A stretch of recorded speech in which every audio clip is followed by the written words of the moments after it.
et HP Media kokebisa basala nzambe nyonso nakati na Europe nakati États-Unis nakati Océanie ke nzambe ayebisi ngai nalobaka ngo liboso tozala prida makasi pe to fêter Noël te Noël papa plus eza volonté nzambe te Noël ezali volonté pe système ya bato mokili ezali système ya nzambe te Noël ezali le 25 décembre ce n'est pas la naissance de Jésus. D'ailleurs, même si c'était la naissance de Jésus, notre Jésus azali sous moi nate pour te fêter les sous le col à moi nabotami pour te fêter les sous.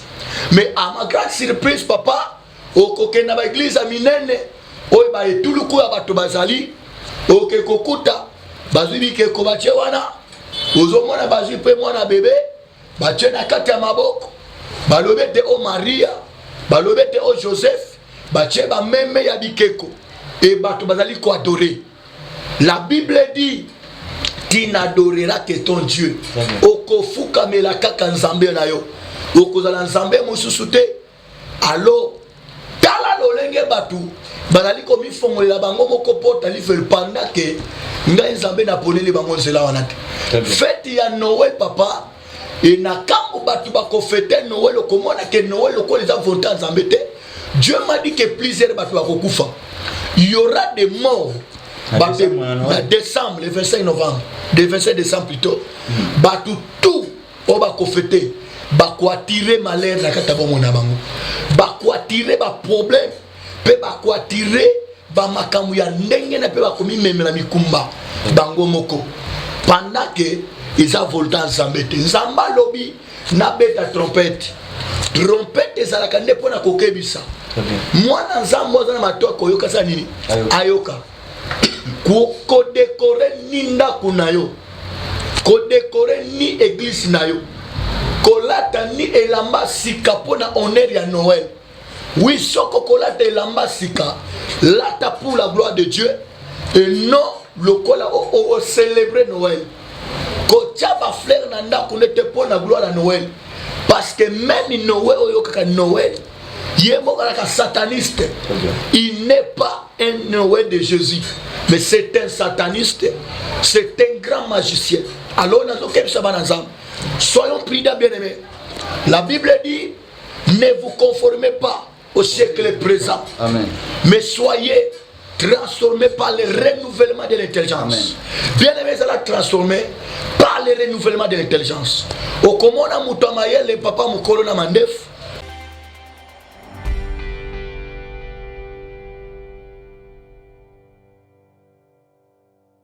Céleste et Bananza Menos de Pesbino Mbote. Merci Mingi, surtout pour notre soutien à Bino, merci pour nos commentaires à Kitoko et merci aussi pour votre fidélité sur notre chaîne EHP Media dans le Baka.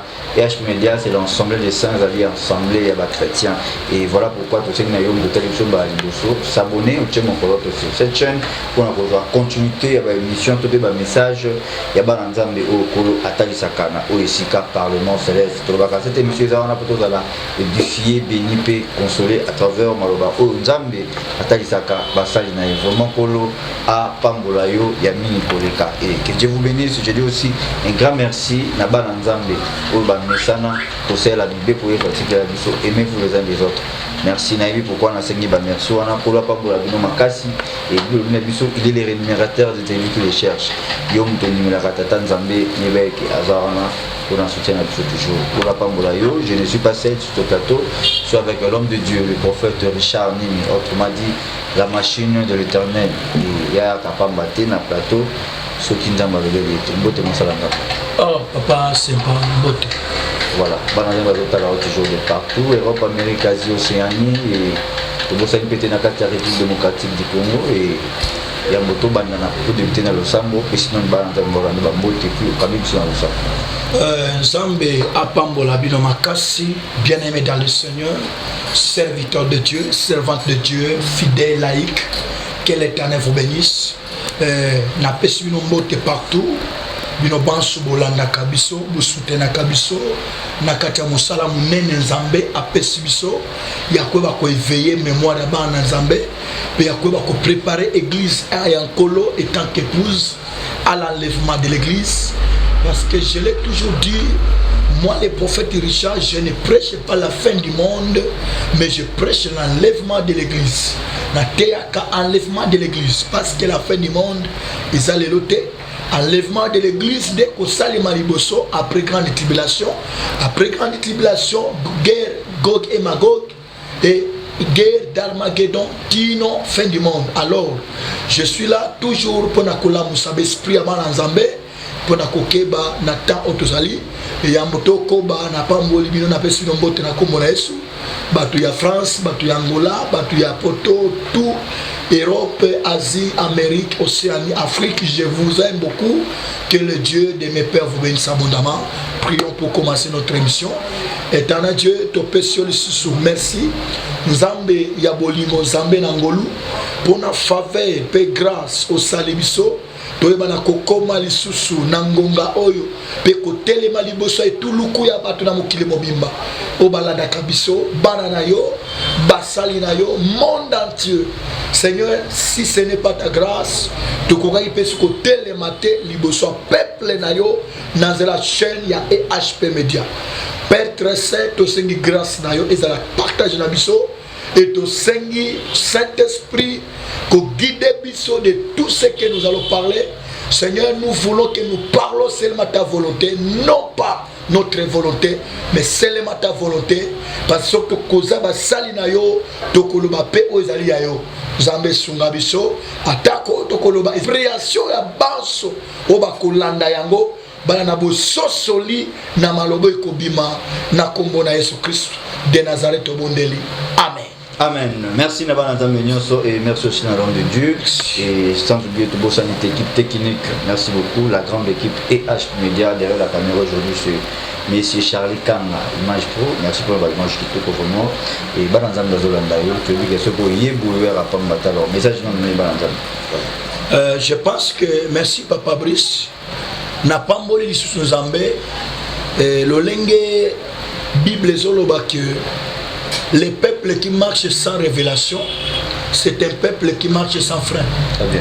Alors, si nous sommes les peuples de Dieu et serviteurs de Dieu, qui sont conduits par l'Esprit, l'Esprit de Dieu ne peut pas manquer à nous révéler des choses. Ils allaient pour l'avancement du royaume, ils allaient pour la salir des âmes, ils allaient pour sauver un plus grand nombre de gens qui nous écoutent à travers cette chaîne EHP Media. Alors, message et meminga Papa Brice nakati na chaîne pe nakata émission Parlement Céleste Nzambe kotali sanga le lenge nazaki nakati mabondeli zaki na 3 jours à mabondeli na utai kolobango nakati ya voice na pesa ki na audio mais Nzambe a insisté ngai na telema pe na lobango lisusu parce que zali message moko ezali vraiment très important. Un message moko ezali koya kokebisa bato o bazana matoa koyoka bayoka o bazana mitema kobomba babomba pe basalela mais oyo aboyi na koyoka pe oyo aboyi na ye kosalela pe kobomba eza super na ngati. Et tant que sentinelle de Dieu que je suis, Nzambe kobenda nga matoi, Nzambe kolobela nga likolo ya Noël, Nzambe kwebisanga musana nga kende kobeta kelelo beta trompette esika kandi yo kotelema ezala na itonga na yo ezala na kati na internet na réseaux sociaux partout kokende loba na bana Nzambe kenga Nzambe naza kosilika makasi ezalaki nga kolala Nzambe kotalisa nga ekuka lifelo ezalaki akofungwama nazali komona libulu ya moto ezali kopela moto makasi mais nazali komona bato bazali kokota et Seigneur koloba na ngai mwana na ngai yakana lakisa yo mabombami na lakisa mabombami o ezali kokende vers son terre nazalaki komona kati ya ndoto koyoka voix ya Nzambe Comment on Nzambe te me koyoka voix Nzambe kolo koyebisa ngai. Tala lolengo zomona bato bazali kokena moto. Ezali ngai te Nzambe mutaponeli bango nzela wana. Pote ngai Nzambe na tshenzela mibali boso na bango. Et tala lolenge bana na ngai bazali kokena lifelo sans le savoir. Bazali kokota na kati na moto bato bazokende. Et à ma grande surprise Papa Brice, nazali komona basali na Nzambe bazokota na lifelo. Na kati na moto. Nazali komona bana na Nzambe bazokota na kati na moto. Na kati na ndoto na ngai ezali kosala nga pasi makasi. Inazalaki kolela na kati na ndoto. Na kali motema passe pe souci makasi. Seigneur ko ebisa ngai musana ngai. Na kolela te pote na bengo pona l'action makamboyo parce que ezali message ezali ko kende vers son terme. Alors na sutuki na kati na pongi koyoka kati na ngai molimo na Nzambe ko ebisa ngai ete soko zali komona bato bazali ko kenda lifelo ezanda ba ope ba okenda lifelo inconsciemment. Bazo kenda lifelo inconsciemment lolenge nga Nzambe na lobi que mon peuple périt par manque de connaissance, faute de connaissance. Alors, bien aimé dans le Seigneur, comme on a bateau bazo kota na moto. Dieu m'a dit que tel alonga bateau kota na moto. Inconsciemment l'olengeni. Inconsciemment pour te bamsous bazo ke na moto sans le savoir. Bazo kanise te makambo ba osala eza volté en Nzambe. Concernant fête à Noël. Nzambe ko bisangai. Ba fête moso ba bazali ko honorer, ko célébrer. Ils allaient fait dans honneur dans Nzambe. Mais ils allaient fait selon la volonté des hommes, selon le système du monde. Alors, que bisa bango parce que bazali ko kumisa ngai Nzambe te, bazali ko célébrer ngai Nzambe te parce que bazali ko célébrer o yazali satana, o yazali membre ya monde ali felo. Alors, nazali ko yana katina EHP Media kokebisa basala na Nzambe nyonso na kati na Europe, na kati États-Unis, na kati Océanie ke Nzambe ayebisi ngai na lobaka mo liboso tozala prida makasi pe to fete Noël te. Noël Papa Brice eza volonté Nzambe te. Noël ezali volonté pe système ya bato mokili. Ezali système ya Nzambe te. Noël ezali le 25 décembre. Ce n'est pas la naissance de Jésus. D'ailleurs, même si c'était la naissance de Jésus, notre Jésus, azali sous moi nate, pour te fêter les sous le col à moi nabotami, pour te fêter les sous. Mais à ma grande surprise, papa, au coquet na l'église à minene, au ba et tout le coup à bato bazali, au ke kokuta, bazubi ke kobache wana, aux hommes na bazu pe moi na bébé, bache na kati ya maboko. Balobete o Maria, balobete o Joseph, bache ba meme ya bikeko et bato bazali ko adorer. La Bible dit tu n'adoreras que ton Dieu. Okofuka melaka kanzambe na yo. Okozala nzambe mususu te. Alors tala lolenge batu bazali ko mifongolela bango moko pota li fel pendant que ngai nzambe na poneli bango nzela wana te. Fête ya Noël papa. Et na kambo batu bako fêter Noël komona que Noël ko les avonta Nzambe te. Dieu m'a dit que plusieurs batu bako kufa. Il y aura des morts. Décembre, le 25 novembre, le 25 décembre plutôt. Batu tout o bako fêter. Bako attirer malheur na kata bomo na bango. Bako attirer ba problème. Pe bako attirer ba makamu ya ndenge na pe bako mimemela mikumba bango moko. Pendant que ils ont volé Nzambe te. Nzamba lobi na beta trompette. Trompette ezalaka nde pona kokebisa. Mwana Nzambo za matoa koyoka sa nini? Ayoka. Ko décorer ni ndaku na yo. Ko décorer ni église na yo. Ko lata ni elamba sika pona honneur ya Noël. Oui, soko ko lata elamba sika. Lata pour la gloire de Dieu et non le kola o célébrer Noël. Kochaba fleur nanda kunete pour la gloire à Noël. Parce que même Noël oyokaka Noël, yemo ka sataniste. Il n'est pas un Noël de Jésus, mais c'est un sataniste, c'est un grand magicien. Alors soyons prudents bien-aimés. La Bible dit ne vous conformez pas au siècle présent. Amen. Mais soyez transformé par le renouvellement de l'intelligence. Bien-aimé, ça l'a transformé par le renouvellement de l'intelligence. Okomona mutu amayele papa mukolo na mandef. Okomona mama mukolo suka pembe na mutu. Mais azoke ne kofuka mena ekeko. Azoke ne ko célébrer Noël. Yesu abotami. Yabiso Jésus depuis abotama akufa asekwa. Yesu na biso za suna ekuluzute. Yesu na biso abotama alisusuté. Yesu déjà sabotama. Alors, Tokoki jamais qu'on célébrer.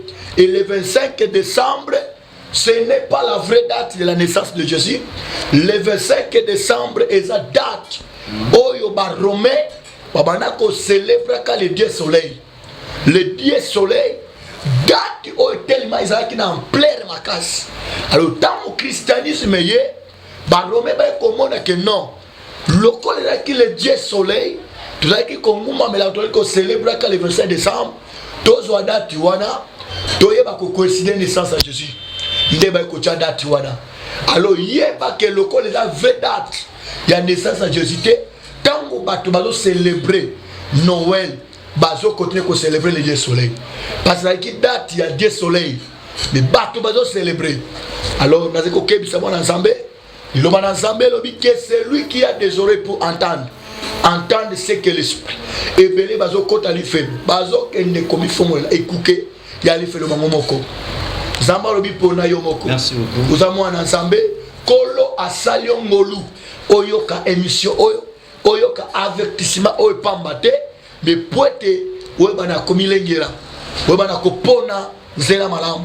Voilà les messages que Dieu m'a donné, Papa Brice. Voilà. L'homme de Dieu, prophète Richard Animi, autrement dit la machine de l'Éternel. Merci pour le message. Message est commis. Message est commis. Donc, va fêter Noël plus parce que va fêter Noël. Ma belle Coco, mais il y a plusieurs morts au Ghana. Jour à Noël, le 25 décembre 2022, selon le site de l'Éternel. Vraiment, Nzambe a pas mbolayo. Amen. Et Tigali part dans toutes choses, il y a la part de l'homme, il y a aussi la part de Dieu. Tu es membre de Bélo Loba et Kokusama. Alors, autres en considération. Mais question est allée. Amen. Ce qui m'a a fêté, mais a fêté à se faire pour qu'il y ait commis la fin de l'année. Dans ma bataille de janvier, si on a fait en décembre et qu'il a fêté, ça pose pas un problème. Nzambe a lobby le 25 décembre va fêter. Ceux qui va fêter va fêter le 26, le 27, le 28 et le 1er. Mais le 25 décembre, Nzamba Pekisi va fêter. Ceux qui va fêter, wana va célébrer le dieu soleil. Alors ils n'ont pas peur. Vous savez, Papa Brice, ça arrivait même na Babylone. Shadrach, Meshach, Abednego, baboya ki kofuka maliboso ekeko. Nebukadnezar. Roi Nebukadnezar ayeba ko sala ekeko.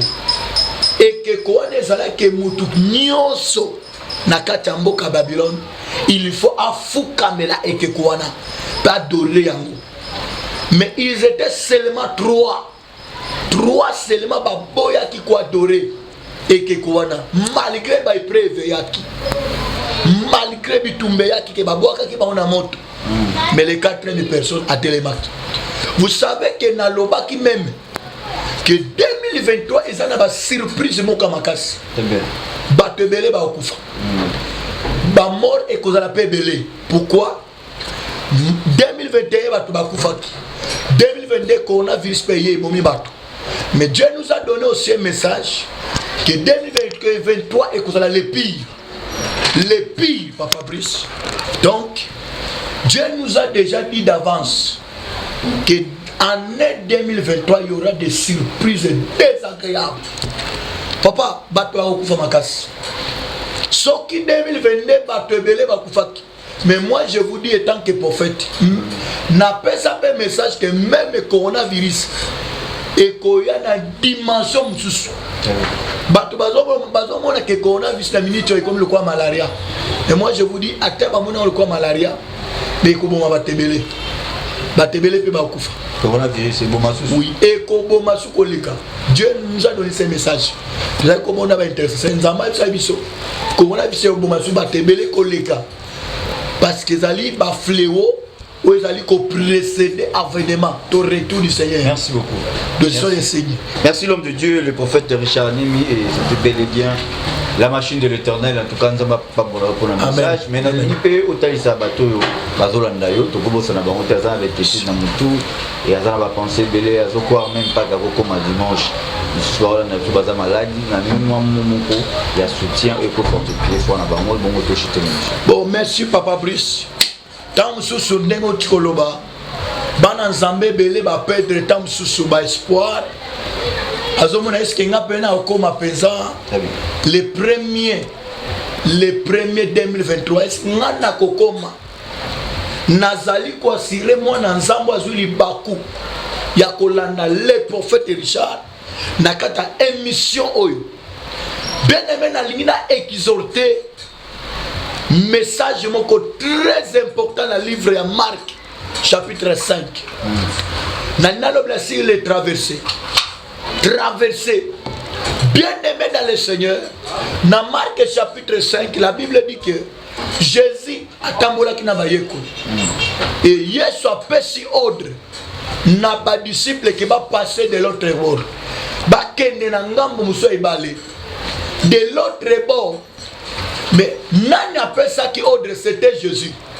Nalina sire pe mo na nzambo azolandanga que ce comme en décembre malgré les problèmes, malgré les bituma, les maladies, les épreuves, mais sachez-le que Jésus appelle ça qui est déjà ordre que yo au passé de l'autre côté au traversé dans l'année 2023 malgré ce monde a simbaté malgré ce monde a épreuve par combat malgré ce monde que tout comme ici et que sili au couva le lobby musika. Mais je t'assure, quand Jésus a donné l'ordre aux disciples, va traverser de l'autre bord, de l'autre côté, moi aussi étant que l'homme de Dieu, je te dis que tu vas traverser l'année 2023 avec Jésus-Christ. Tant que ça, et la Bible dit que Monge était le makimakas. Mon peuple, une grande tourbillon, et tellement qu'il n'a qu'à t'aimer. Et m'a dit qu'on s'est sa boîte. Mais gloire à Dieu, ce qui me fait fortifier, parce que je suis Jésus. Amen. Malgré mon ezalaki, malgré mon peuple, tourbillon ezalaki, mais batouana, je suis traversé dans Jésus. Amen. Nazolo banamwa na nzambe moko. Quelles que soient les épreuves, quels que soient les combats, quelle que soit la maladie, mbonge ozaliko beta na vie na yo, simba Jésus. Soko traverser na Jésus. 2023 soko tambo na Jésus. Décembre oyo soko na posa ko sili samo na Jésus, yeba ke na mbonge wana Yesu akwapeser tempête vie na yo. Amen. Jésus a apaisé la tempête. Ba disciple ba meki na stratégie na bango ba kokite. Ndenge moko bana nzambe bazobunda bituma vina bango bango moko sans que ba associer Jésus. Mais Pierre a moni que te soki na boy ko la musa yesto ko zinda pete ko kufa. Alors Pierre a réveillé que Jésus tangu Yesu atamuki akeli apesi ordre na mo pepepe na mbonge ebali abise kanga mo tais-toi mbonge vandi kimia. Alors ba yeko ba kamwaki tangu Yesu abaluki na bato alobi homme de peu de foi bato kondima muke mama matisa kondima papa matisa kondima nana lobino kokomona 2023 te nana lobino kokobota na kimia te nana lobino ke maladi wane koboma yo. Je t'assure que le corps de mon Jésus 2023 Isaïe. Amen. Le corps de mon Jésus maladie wane kolonga ote. Le corps de mon Jésus tempête aux bêtes na libala na yo et kolonga ote. Tu sortiras vainqueur plus que vainqueur parce que Jésus a zoko s'élever. Kakandengo zolandanga na lobi Jésus s'est levé na vie na yo. Kakandengo zolandanga na lobi le tout puissant a pesé tempête ta vie na yo. Pour te au côté au traverser. Papa, ko traverser na bango bazali ko traverser, c'était une mission. Oh Jésus azali ko na posa ba ken ko sala na ba yekoli. Ngape na zolo bana yo. Ozoko ta 2023 pambate. Ozoko ta 2023 na mission.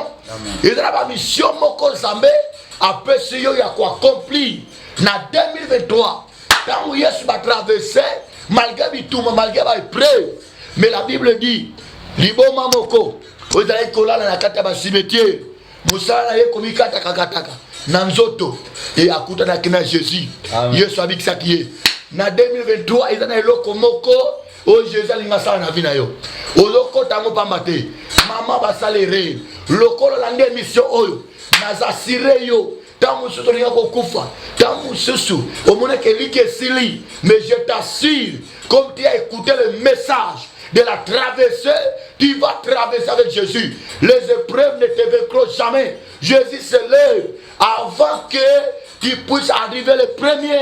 Jésus s'est déjà élevé. Tika Jésus a téléma. A téléma na libala na yo. A téléma na maladie wana. A téléma na bitumba wana. A téléma na problème wana. Pe kolonga yote. Que le Dieu du prophète vous bénisse abondamment. Soyez bénis. Soyez bénis. Soyez bénis. Qu'il bénisse aussi cette chaîne. Merci beaucoup. Au nom de Jésus-Christ. Merci l'homme de Dieu, le prophète Richard Nini, la machine de l'éternel. Et nous sommes arrivés à la fin de cette émission. Merci pour l'exhortation. Merci. Et je vous signale, son numéro d'affiche juste là-bas à l'écran. Voilà. Et appelez l'homme de Dieu, tout ça dans moi, il y a la fin de l'année, appelez l'homme de Dieu. Et vous en avez besoin un peu d'orientation à prière. Voilà. Vous avez besoin au Solona Moussala Nzam, mais n'hésitez pas. Et il est là pour nous Moussala Wana. Alors, naïbi la capacité naïe, et on monitor un bail dans le Parlement céleste. Vous m'en pas molayo, ni pata, ni sambo, ni Ngolo papa, Ngolo. Bien sûr, tambola bien. Ngolo, mamono c'est tambola bien. Voilà. Vous pouvez s'appeler numéro on pour la ndeko bola ndora ndela. Gloire à Dieu, nabike. Yana ba maman musuba benga nga tam suba mona difficilement. Voilà. Prenez le numéro, c'est plus 243 89 87 59 834. Plus 243 89 87 59 834. C'est le numéro du prophète Richard. Tu peux m'appeler n'importe quelle heure. WhatsApp. Tout est là. Donc il y a des enfants de Dieu qui sont consolés, qui sont délivrés, qui sont guéris par la grâce que Dieu a mis en nous. Que Dieu vous bénisse abondamment. Voilà, merci, nous sommes arrivés à la fin de cette émission. Et quant à moi, je vous dis aussi un grand merci à vous tous de nous avoir suivis partout où vous êtes. Et pourquoi pas la personne qui est derrière la caméra, Papa Blaise Mavoum, ainsi que Charlie Kama Image Pro, maintenant notre maman, famille Amani, papa et maman, nous sommes de cœur avec vous. Merci pour la nuit, on est ensemble, Yes Media, c'est l'ensemble des saints assemblés et les chrétiens. Pour la Pambolabino et tout commis dans cette émission, c'est au Bakizali, au Bakisi, en tout cas, Nazo Pesa Bankambote. Merci. Mais na souhaité Bango Merveille. Merveille. Vraiment, maman et HP me dit Merveille. Ma fille Landrine, que Dieu vous bénisse. Ma fille Foura, que Dieu vous bénisse. Papa Nicolas, que Dieu vous bénisse. Papa Nana Jamboum, que Dieu vous bénisse. On est ensemble. Vraiment, soutenez Bobenga Kabiso pour encourager, pour soutenir l'œuvre. On est ensemble. Vraiment, que l'Éternel soit avec vous. Vraiment, n'a souhaité Bisso. Vraiment, Kokota Malam en 2023. Parce que nous avons déjà Kokota. Nous avons prophétisé Kokokufa Okufate. À cause que l'Andingaï n'a Epsio. Merci beaucoup, que le Seigneur vous bénisse. Père éternel, notre Dieu, merci Jesus. Oui, parce que tu nous as accompagnés. Tu étais avec nous, Seigneur, pendant ces quelques minutes.